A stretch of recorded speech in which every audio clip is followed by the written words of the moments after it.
नमस्कार, लोकमत राजस्थान में आप सभी दर्शकों का स्वागत है। मैं आपके साथ मोनिका राठौड़। आइए रुक करेंगे आज की कुछ खास खबरों की ओर।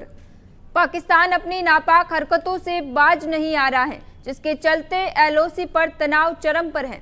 कल रात लगातार 11वीं बार पाकिस्तान ने सीज फायर का उल्लंघन किया। पाकिस्तान का संघर्ष विराम उल्लंघन कई सेक्टरों तक पहुंचा है।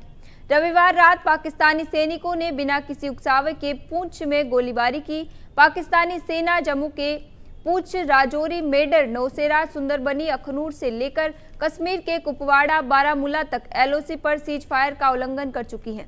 पाकिस्तान की ओर से की गई फायरिंग का भारत भी लगातार करारा जवाब दे रहा है। पाकिस्तान के साथ सिंधु जल संधि सस्पेंड करने के बाद भारत ने चिनाब नदी का पानी रोक दिया है। जम्मू के रामबन में बने बागलिहार बांध से नदी का पानी रोका गया है।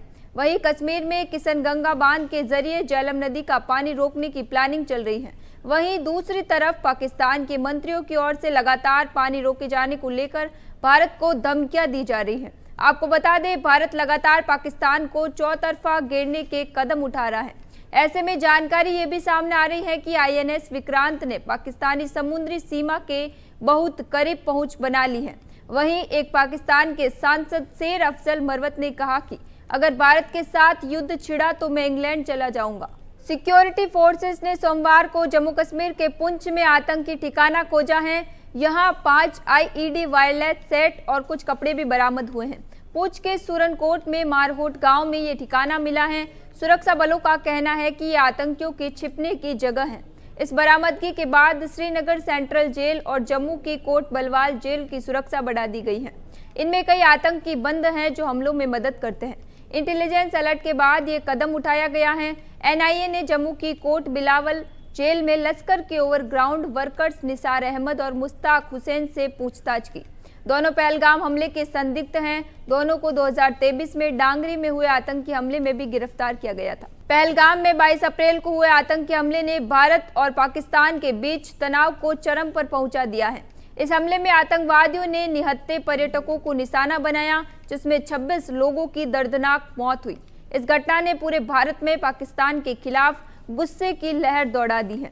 इसी बीच योग गुरु बाबा रामदेव ने पाकिस्तान की ताकत को लेकर सनसनीखेज बयान दिया है, जिसने कराची से लाहौर तक हड़कंप मचा दिया है। बाबा रामदेव ने बेबाकी से कहा कि पाकिस्तान एक नापाक देश है जो अपने आप में ही टूट रहा है। पख्तून, बलूचिस्तान और पीओके के लोग अपनी आज़ादी की मांग कर रहे हैं। पाकिस्तान में भारत से युद्ध करने की ताकत ही नहीं है। वह भारत के सामने 4 दिन भी युद्ध में नहीं टिक सकता है। रामदेव ने पाकिस्तान की कमजोर स्थिति को उजागर करते हुए दावा किया कि वह आंतरिक संघर्षों से जूझ रहा है, बाहरी ताकत का मुकाबला करने की स्थिति में नहीं है। पाकिस्तान तो एक नापाक देश वैसे ही है, वो खुद में ही अपने आप टूटने जा रहा है। उधर पुख्तून उसको तोड़ने में लगे हैं, उधर जो है बलूचिस्तान के लोग जो है वो अपनी आज़ादी की मांग कर रहे हैं। पीओके में हालात और ख़राब हैं, तो खुद ही टूटा पड़ा है। वो भारत से लड़ने का सामर्थ्य ही कहाँ रखता है। भारत के साथ 4 दिन भी खड़ा नहीं हो सकता युद्ध के लिए। अब तो मुझे लगता है थोड़े दिनों में हमें अगला गुरुकुल एक कराची में और अगला लाहौर में बनाना पड़ेगा, और वहीं से हमारी गुरुकुलीय संस्कृति प्रारंभ हुई थी महर्षि दयानंद ने, और वहीं से ये अभियान अब वापस चलेगा।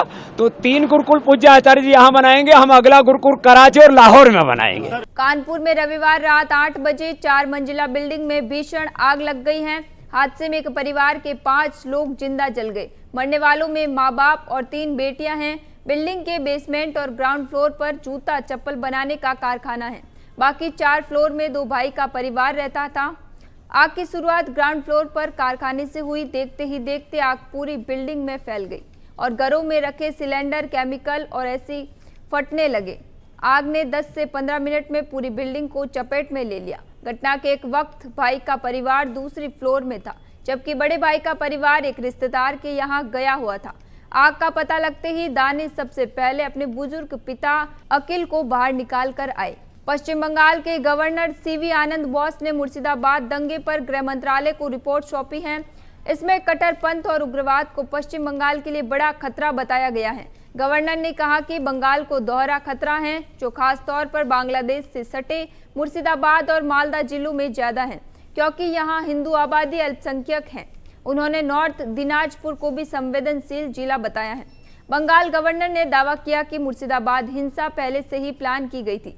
राज्य सरकार को पहले से खतरे का अंदेशा था। वक्फ एक्ट जारी होने के तुरंत बाद हिंसा भड़क गई और राज्य सरकार में उसी दिन इंटरनेट बंद कर दिया गया। उन्होंने कहा कि राज्य में कानून व्यवस्था बनाए रखने में कोऑर्डिनेशन की बड़ी कमी दिखी। इसी वजह से केंद्र को कानून व्यवस्था बनाए रखने के लिए संवैधानिक विकल्प तलाशने की सिफारिश की है। हफ्ते के पहले कारोबारी दिन शेयर बाजार में तेजी है। सेंसेक्स करीब 400 अंक ऊपर 80,900 के स्तर पर कारोबार कर रहा है। वहीं निफ्टी में भी करीब 150 अंक की तेजी है। ये 24 हफ्ते के पहले कारोबारी दिन आज यानी सोमवार 5 मई को शेयर बाजार में तेजी है। सेंसेक्स करीब 400 अंक ऊपर 80,900 के स्तर पर कारोबार कर रहा है।